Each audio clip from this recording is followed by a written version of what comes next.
I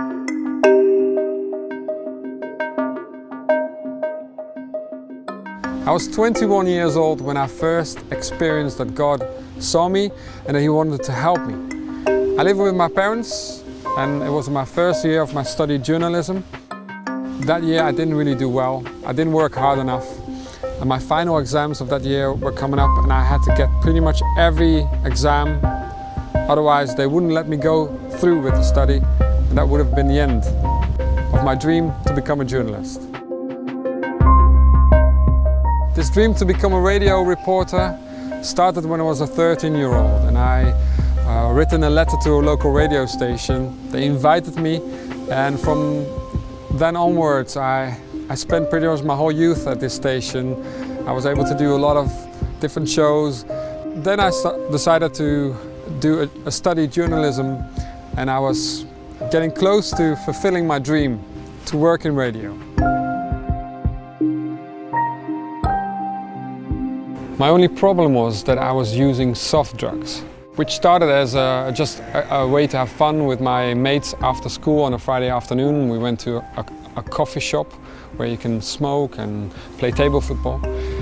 It was quite innocent, but I really liked it and I started to smoke as well on a Saturday and a Sunday. But by the time I was 21 years old, I realized that I couldn't really have a good evening without a joint.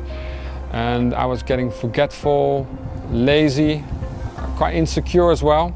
And my study was really suffering.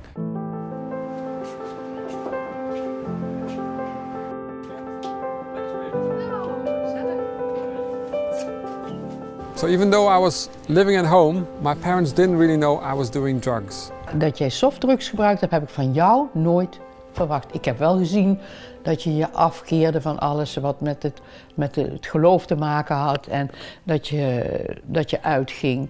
Maar voor mijn gevoel was jij de braafste van alle vier. And then one morning, my mom came up to me and she said, "You know, Adriaan, I was praying this morning.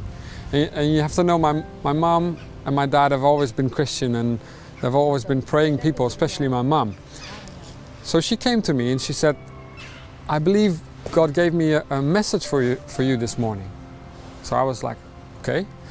And she said, you know, God is going to help you. He wants to help you with your study, with your final exams.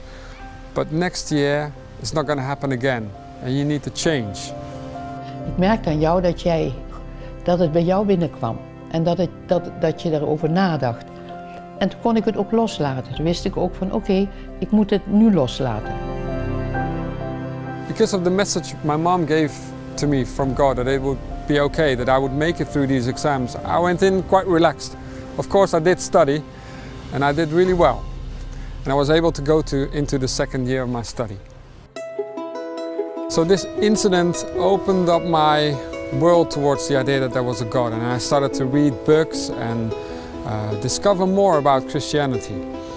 I also tried to stop smoking weed, but this was really hard and I realized I was addicted.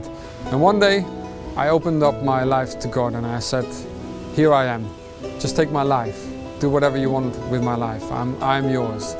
I remember waking up the next day feeling a new life had started and God had given me a second chance. I was able to stop smoking weed.